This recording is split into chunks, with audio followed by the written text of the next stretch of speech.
भारतीय इतिहास के पन्नों में ताजमहल को प्यार का प्रतीक बताया गया है।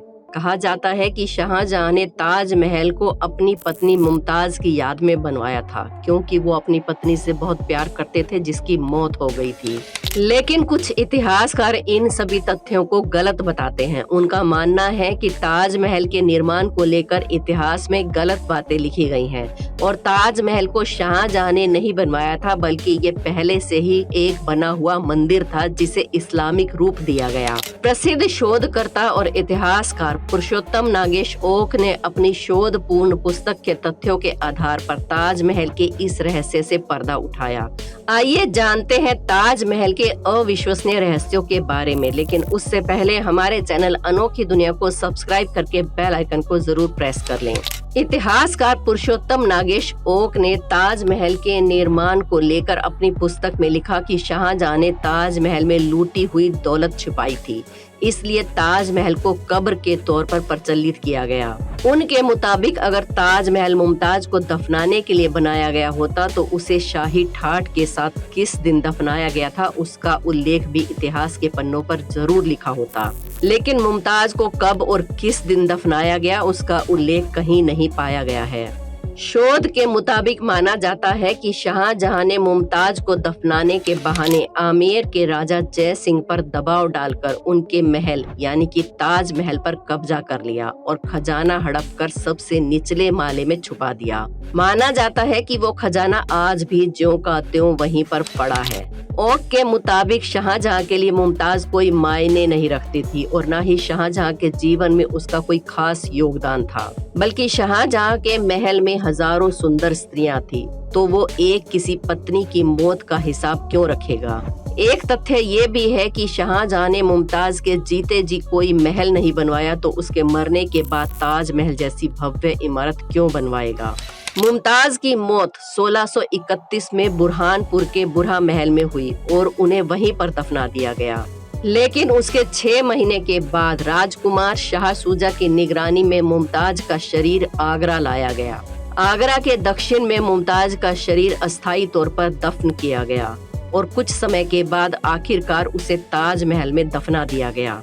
शोधकर्ता पुरुषोत्तम के अनुसार क्योंकि शाहजहां ने मुमताज को दफन करने का स्थान इतना सुंदर बनाया था, इसलिए इतिहासकार भी मानते हैं कि सच में मुमताज से वो बेइंतहा मोहब्बत करता था। इसलिए उन्होंने ताजमहल को प्रेम का प्रतीक लिखना शुरू कर दिया।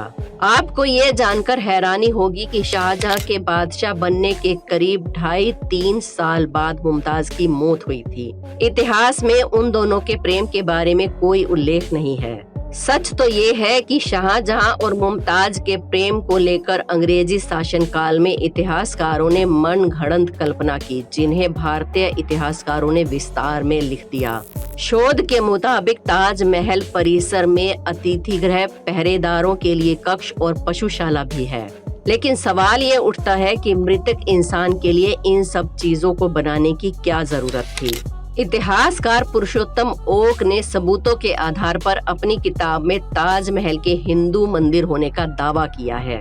उन्होंने लिखा है कि ताजमहल में हिंदू मंदिर होने के कई सबूत मौजूद हैं। ताजमहल के मुख्य गुंबद के टॉप पर जो कलश है वो हिंदू मंदिर की तरह दिखता है। हिंदू मंदिरों के शिखर पर स्वर्ण कलश स्थापित करने की परंपरा है, जिनकी मान्यता आज भी है। इतिहास में पढ़ाया जाता है कि ताजमहल का निर्माण कार्य 1632 में शुरू हुआ था और लगभग 1653 में पूरा हुआ था। यहाँ सोचने वाली बात ये है कि जब मुमताज की मौत 1631 में हुई तो फिर उन्हें उसी साल ताजमहल में कैसे दफनाया जा सकता था, क्योंकि उस वक्त तो ताजमहल बना भी नहीं था। ताजमहल का निर्माण कार्य ही 1632 में शुरू हुआ था। शोध के मुताबिक 1632 में हिंदू मंदिर को इस्लामिक लुक देने का काम शुरू हुआ था। 1639 में उसका मुख्य द्वार बना, जिस पर कुरान की आयतें तराशी गई। अशोक ने अपनी किताब में लिखा है कि J.A. मंडलसेलो ने मुमताज की मौत के 7 साल के बाद voyages and travel into the East Indies नाम की एक पुस्तक में आगरा का उल्लेख किया है, लेकिन उसमें ताजमहल के निर्माण के बारे में कोई भी जानकारी नहीं है।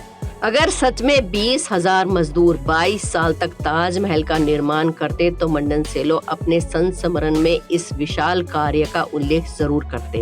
अमेरिकन प्रयोगशाला में ताजमहल के दरवाजे की लकड़ी की कार्बन की जांच से पता चलता है कि वो लकड़ी शाहजहां काल से 300 साल पहले की है। सोचने वाली बात यह है कि कब्र को महल क्यों कहा गया, शायद इस पर किसी ने कभी ध्यान ही नहीं दिया। ताजमहल पहले से ही निर्मित था और उसे एक कब्रगाह में बदल दिया गया, लेकिन यहीं पर शाहजहां से गलती हो गई क्योंकि उसने कब्र में बदलते वक्त उसका नाम ही नहीं बदला। उस समय किसी भी सरकारी या शाही दस्तावेज में ताजमहल शब्द का जिक्र नहीं आया। वहीं जो लोग ताजमहल को ताजे महल समझते हैं वो बिल्कुल गलत हैं। इतिहासकार अशोक लिखते हैं कि महल मुस्लिम शब्द नहीं है। अरब, ईरान, अफगानिस्तान जैसी जगहों पर एक भी जगह मस्जिद या कब्र ऐसी नहीं है जिसके नाम के पीछे महल लगाया गया हो।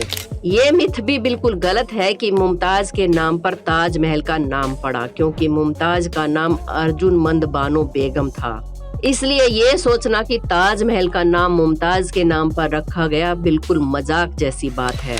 विंसेंट स्मिथ अपनी किताब अकबर द ग्रेट मुगल में लिखते हैं कि बाबर ने सन 1630 में आगरा के वाटिका महल में अपने जीवन से मुक्ति पाई।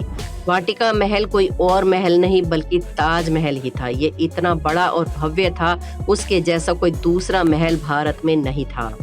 ऐसे कई सबूत हैं जिनके आधार पर पता चलता है कि ताजमहल का निर्माण राजा परमधीर देव के शासन काल में अश्विन शुक्ल पक्ष की पंचमी को हुआ।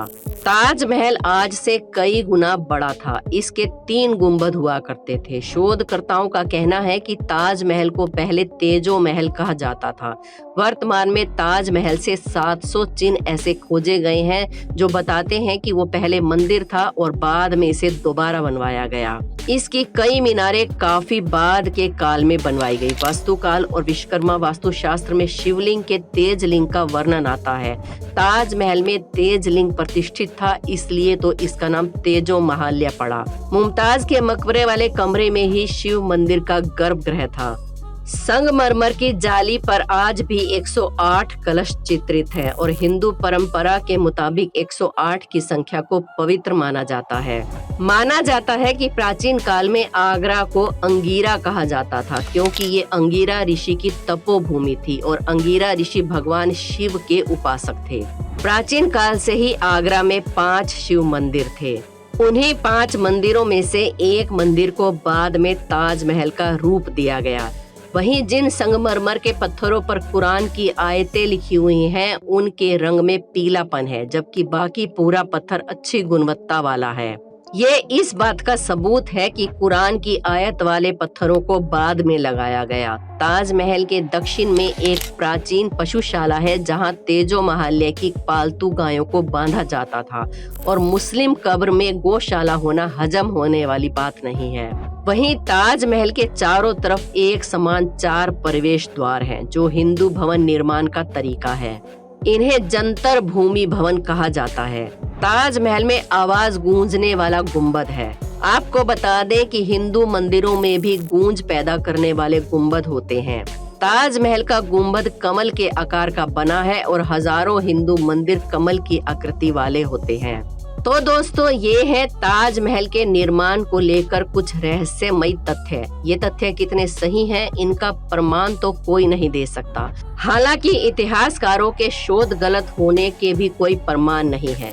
खैर, हमें तो खुशी है कि ताजमहल दुनिया के 7 अजूबों में से एक है जो कि हमारे देश में है। आप इस बारे में क्या सोचते हैं, हमें कमेंट्स में जरूर बताएं। अनोखी दुनिया को सब्सक्राइब करके बेल आइकन को जरूर प्रेस कर लें। मिलते हैं एक और नई इंटरेस्टिंग वीडियो में। धन्यवाद।